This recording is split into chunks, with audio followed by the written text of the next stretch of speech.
ಬಲ್ಡೋಟ ವಿಸ್ತರಣೆಗೆ ಕಾಂಗ್ರೆಸ್ಸಿಗರಿಗೆ 5% ಕಮಿಷನ್. ಈ ಬಗ್ಗೆ ವಿಶ್ಲೇಷಣೆ ಮಾಡೋಣ. ನೀವಿನ್ನೂ ನಮ್ಮ ಚಾನಲ್ನ ಸಬ್ಸ್ಕ್ರೈಬ್ ಮಾಡ್ಕೊಂಡಿಲ್ಲ ಅಂತಂದ್ರೆ ಈಗಲೇ ಸಬ್ಸ್ಕ್ರೈಬ್ ಮಾಡ್ಕೊಳ್ರಿ. ನಾನು ಸ್ನೇಹಿತರೆ, ಕೊಪ್ಪಳ ಜಿಲ್ಲೆಯ ಬಿಜೆಪಿ ಕಾರ್ಯಾಲಯದಲ್ಲಿ ಬಿಜೆಪಿಯ ಜಿಲ್ಲಾಧ್ಯಕ್ಷರಾದಂಥ ಬಸವರಾಜ್ ದಡೇಸೂರ್ ಅವರು ಒಂದು ಪತ್ರಿಕಾಗೋಷ್ಠಿ ಕರೀತಾರ. ಆ ಪತ್ರಿಕಾಗೋಷ್ಠಿ ಒಳಗೆ ಬಲ್ಡೋಟ ವಿಚಾರವಾಗಿ ಮಾತಾಡೋ ಪ್ರಯತ್ನ ಮಾಡ್ತಾರ ಮತ್ತೆ ಮಾತಾಡ್ತಾರ. ಪತ್ರಿಕಾಗೋಷ್ಠಿ ಒಳಗ ಮಾತಿನ ಭರದೊಳಗ ಬಸವರಾಜ್ ದಡೇಸೂರ್ ಏನ್ ಹೇಳ್ತಾರಂತಂದ್ರ, ಬಲ್ಡೋಟದವರು ಕಾಂಗ್ರೆಸ್ ಸಂಸದರು ಮತ್ತೆ ಶಾಸಕರಿಗೆ 2% ಕಮಿಷನ್ ಕೊಡ್ತೀವಿ ಅಂತ ಅಂದ್ರಂತ. ಆಗಲ್ಲ, ನಮ್ಗೆ 5% ಬೇಕು ಅಂತ ಕಾಂಗ್ರೆಸ್ಸಿಗರು ಹೇಳಿದ್ರಂತ. ಅವ್ರು ಕೊಡಲ್ಲ ಅಂದಾಗ ಇವರು ಬೀದಿಗಿಳಿದು ರಂಪಾಟ ಮಾಡಿದ್ರಂತ. ಅದನ್ನು ಮುಚ್ಚಿಸ್ತೀವಿ ಅಂತ ಹೇಳಿ ಹೋರಾಟ ಮಾಡಿದ್ರು ಅಂತ ಹೇಳಿ ಆಪಾದನೆ ಕೊಡ್ತಾರ ಬಸವರಾಜ್ ದಡೇಸೂರ್. ಆಮೇಲೆ ಕಂಪನಿಯವರು 5% ಕೊಡ್ತೀನಿ ಅಂತಂದ್ರು.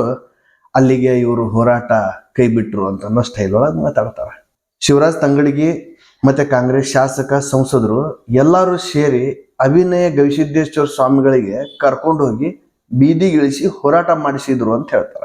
ರಾಜಕಾರಣನ ನಿಮಗೆ ಹೆಂಗ್ ಬೇಕು ಹಂಗ ತಿರುಚಬಹುದು, ಮಾಡ್ಕೋಬಹುದು, ಹೇಳಿಕೆ ಕೊಡ್ಬೋದು. ಆದ್ರೆ ಇಲ್ಲೇ ಗವಿಸಿದ್ದೇಶ್ವರ ಅಜ್ಜಾರ್ ಹೆಸರು ತರೋ ಅವಶ್ಯಕತೆ ಇರಲಿಲ್ಲ. ಒಂದು ಸಾರಿ ಅವರು ಹೋರಾಟಕ್ಕೆ ಇಳಿದಿದ್ದು ಸತ್ಯ. ಜನಜೀವನ ಅಸ್ತವ್ಯಸ್ತ, ಆರೋಗ್ಯ ಹಾನಿ, ಪರಿಸರ ಹಾಳಾಗಕತ್ತೈತಿ. ಈ ಕೆಲವೊಂದಿಷ್ಟು ಕಾಳಜಿ ಇಟ್ಕೊಂಡು ನಾನು ಬೀದಿಗೆ ಇಳಿದೀನಿ ಅಂತ ಹೇಳಿದ್ರು. ಅದಕ್ಕಿಂತ ಮೊದಲು ಅವ್ರು ಏನು ವೇದಿಕೆ ಒಳಗೆ ಮಾತಾಡಿದ್ರು ಅದಕ್ಕೂ ಬದ್ರಿದ್ರು. ಅದಾದ ಮೇಲೆ ಬೀದಿಗೆ ಇಳಿದಾಗ ಯಾಕೆ ಇಳಿದೆ ಅಂತಾನು ಹೇಳಿದ್ರು. ಮತ್ತೆ ನಾನು ಮೌನಕ್ಕೆ ಶರಣಾಗ್ತೀನಿ ಅಂತ ಸ್ಪಷ್ಟವಾಗಿ ಹೇಳಲಾರ್ದೆ ಮೌನಕ್ಕೆ ಶರಣಾಗೋ ಮಾತನ್ನು ಆಡಿದ್ರು. ಇದು ಮುಗಿದು ಹೋದ ಅಧ್ಯಾಯ. ಇಲ್ಲೇ ದಡೇಸೂರ್ ಅವರು ಅಜ್ಜರ್ನ ಯಾಕೆ ಎಳೆದು ತರ್ತಾರ? ನಿಮ್ಮ ರಾಜಕಾರಣನ ನೀವು ಮಾಡ್ಕೊಡ್ರಿ. ಇಲ್ಲಿ 5% ಕೊಡ್ತೀನಿ ಅಂತ ಹೇಳಿ ಬಲ್ಡೋಟ ಅವ್ರು ಒಪ್ಕೊಂಡಾಗ ಎಷ್ಟಾಗತ್ರಿ ಅದು ದುಡ್ಡು? 5% ಅಂದ್ರೆ ಏನು ಸುಮ್ಮನೆನಾ? ಯಾವ್ದಕ್ಕೆ 5%? 54,000 ಕೋಟಿ ಬಂಡವಾಳ ಹಾಕಿತ್ತಲ್ಲ ಬಲ್ಡೋಟ, ಅದಕ್ಕೆ 5%. ಎಷ್ಟಾಯ್ತು ಅಮೌಂಟು? ಆಯ್ತು, ಬಿಜೆಪಿನೋ ಕಾಂಗ್ರೆಸ್ ಒಂದು ಕಾರ್ಖಾನೆಯಿಂದ 54 ಲಕ್ಷ ಕೋಟಿ ಬಂಡವಾಳ ಹೂಡಿರೋ ಒಂದು ಕಾರ್ಖಾನೆಯಿಂದ 5% ಕಮಿಷನ್ ತಗೊಂಡ್ರಂದ್ರೆ ಇವರು ಕಮಿಷನ್ ಕೊಟ್ಟಿರ್ತಾರಲ್ಲ ಕಾರ್ಖಾನೆಯವರು, ಸುಮ್ಮನೆ ಇರ್ತಾರನ? ಅದನ್ನ ರಿಟರ್ನ್ ತಗೊಳ್ಳೇಬೇಕಲ್ಲ. ಅವಾಗ ಏನಾಗುತ್ತೆ, ಮತ್ತೆ ಭ್ರಷ್ಟಾಚಾರ ಆಗುತ್ತೆ. ಅಂದ್ರೆ ಭ್ರಷ್ಟಾಚಾರದ ಪಿತಾಮಹ ಮತ್ತೆ ಯಾರಾಗ್ತಾರ?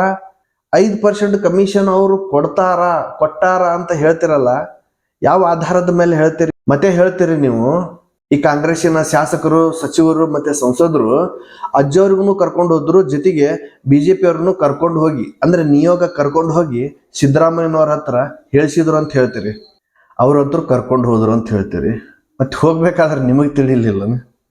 ಯಾವ ಬೇಸ್ ಮೇಲೆ ಹೋದ್ರಿ ನೀವು? ಈಗ ಆಪಾದನೆ ಕೊಡ್ತೀರಿ 2%, 5% ಅಂತ ಹೇಳಿ ಏನು ಆಪಾದನೆ ಕೊಡ್ತಿರಲ್ಲ, ಇದಕ್ಕೆ ಸ್ಪಷ್ಟೀಕರಣನೂ ಕೊಡ್ಬೇಕಾಗತ್ತ. ನೀವು ಪರ್ಸೆಂಟೇಜ್ ಮಾತಾಡಕತ್ತೀರಪ್ಪ ಅಂತಂದ್ರೆ ಅದರದ್ದು ಸ್ಟ್ಯಾಟಿಸ್ಟಿಕ್ ಯಾರ್ಯಾರು ಎಷ್ಟೆಷ್ಟು ತಿಂದಾರ ಅನ್ನೋದು ನಿಮ್ಮ ಹತ್ರ ಇರ್ಬೋದಲ್ಲ, ಎಲ್ಲ ಮಾಹಿತಿ. ಅದು ಬಹಿರಂಗ ಮಾಡಿಬಿಡ್ರಲ್ಲ, ಯಾರ ಕಡೆಯಿಂದ ಎಷ್ಟು ದುಡ್ಡು ತಿಂದಾರ ಅನ್ನೋದನ್ನ. ಇನ್ನ ಅಜ್ಜರ್ನ ಇಲ್ಲೇ ಎಳೆಯೋ ಪ್ರಯತ್ನ ಮಾಡಬೇಡ್ರಿ. ಯಾಕಂತಂದ್ರೆ ಒಂದು ಥರ ರಾಜಕಾರಣಿಗಳ ದೊಂಬರಾಟ ಹೆಂಗಿರ್ತೈತಿ ಅನ್ನೋದು ಜನರ ಜೀವದ ಜೊತೆಗೆ ಆಟ ಆಡ್ತಾರ, ಚಲ್ಲಾಟ ಆಡ್ತಾರ ಅನ್ನೋದು ಅವ್ರಿಗೆ ಗೊತ್ತಾಗ್ಲಿಲ್ಲ ಸ್ಟಾರ್ಟಿಂಗ್ ಒಳಗ. ರಾಜಕಾರಣಿಗಳು ಪರಿಸ್ಥಿತಿನ ತಮಗೆ ಹೆಂಗ್ ಬೇಕು ಹಂಗ ಬಳಸ್ಕೋತಾರ. ಇಲ್ಲೇ ಯಾರ್ದು ಮುಲಾಜ್ ನೋಡಂಗಿಲ್ಲ. ಅವ್ರ ಮುಖವಾಡ ಹಾಕೋತಾನೆ ಇರ್ತಾರ ಅನ್ನೋದು ಜಸ್ಟ್ ಬೀದಿಗೆ ನಿಳಿದ್ರಲ್ಲ ಅವಾಗ ಗೊತ್ತಾಗ್ಬಿಡುತ್ತೆ ಅಜ್ಜರ್ಗೆ. ಅದನ್ನ ಸರಿ ಮಾಡ್ಕೊಳ್ಳೋ ಸಲುವಾಗಿ ಅವರು 2ನೇ ಸ್ಟೇಟ್ಮೆಂಟ್ ಕೊಟ್ಟರು, ಮೌನಕ್ಕೆ ಶರಣರಾದರು. ಮೌನಕ್ಕೆ ಶರಣಾಗಿರೋ ಅಜ್ಜರ್ನ ಮತ್ತೆ ಇಲ್ಲೇ ಪತ್ರಿಕಾ ಹೇಳಿಕೆ ಅಥವಾ ರಾಜಕಾರಣಕ್ಕೆ ಎಳೆಯೋ ಅವಶ್ಯಕತೆ ಇಲ್ಲ ಬಸವರಾಜ್ ಅವ್ರೆ. ಇನ್ನ ಆಗ್ಲೇ ಹೇಳ್ದಂಗ ನೀವ್ ಹೇಳ್ತೀರಿ ನಿಯೋಗ ಹೋಗ್ಬೇಕಾದ್ರ ಬಿಜೆಪಿ ಅವ್ರನ್ನ ಕರ್ಕೊಂಡು ಹೋದ್ರು ಅಂತ ಹೇಳಿ. ನೀವು ಹೋಗ್ಬೇಕು ಹೋಗ್ಬಾರ್ದು ಅನ್ನೋದು ನಿಮಗ್ ಗೊತ್ತಾಗ್ಬೇಕು. ನೀವು ರಾಜಕಾರಣ ಮಾಡಕತ್ತಿರಂದ್ಮೇಲೆ ನೀವು ಅದ್ರೊಳಗೆ ರಾಜಕಾರಣ ಮಾಡ್ಬೋದು. ಅದನ್ನ ಮಾಡೋದ್ ಬಿಟ್ಟು ಈಗ ನಮಗ್ ಕರ್ಕೊಂಡು ಹೋದ್ರು, ಮೋಸ ಮಾಡಿದ್ರು, ಅನ್ಯಾಯ ಮಾಡಿದ್ರು, ಏನೇನೋ ಮಾಡಿದ್ರು ಅಂತ ಹೇಳ್ತಿರಲ್ಲ. ಮತ್ತೆ ಹೋಗ್ಬೇಕಾದ್ರೆ ನೀವೆಲ್ಲಿದ್ರಿ, ನೀವೇನ್ ಮಾಡ್ತಿದ್ರಿ, ನಿಮಗ್ ಜ್ಞಾನ ಇರ್ಲಿಲ್ಲ ಅನ್ನೋದಾಗುತ್ತ.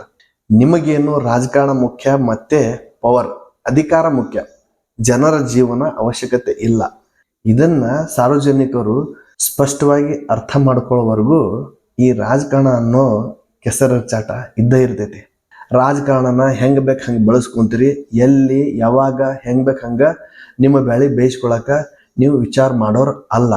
ಇದ ಬರಡೋಟ ವಿಚಾರವಾಗಿ ಮಾತಾಡ್ಬೇಕಾದ್ರ ಮೌನಕ್ಕೆ ಶರಣಾಗಿರೋ ಅಜ್ಜವ್ರನ್ನ ನೀವು ಮತ್ತೆ ಬೀದಿಗೆ ಅಥವಾ ಪೇಪರ್ ಸ್ಟೇಟ್ಮೆಂಟಿಗೆ ಕರೆಯೋ ಅವಶ್ಯಕತೆ ಇಲ್ಲ ಅನ್ನೋ ವಿಚಾರನ ಸಾರ್ವಜನಿಕರು ಪದೇ ಪದೇ ನಿಮಗೆ ಒತ್ತಾಯ ಮಾಡೋ ಥರ ಆಗಬಾರ್ದು ಅನ್ನೋ ದೃಷ್ಟಿಕೋನದಿಂದನ ನೀವು ಅಜ್ಜವ್ರನ್ನ ಈ ವಿಚಾರದೊಳಗೆ ಎಳಿಬೇಡ್ರಿ, ನಿಮ್ಮ ರಾಜಕಾರಣ ಏನೈತಿ ನೀವು ಮಾಡ್ಕೊಂತ ಹೋಗ್ರಿ ಅಂತ ಹೇಳ್ತಾ ಈ ಒಂದು ಸುದ್ದಿ ವಿಶ್ಲೇಷಣೆನ ಇಲ್ಲಿಗೆ ಮುಗಿಸ್ತೀನಿ.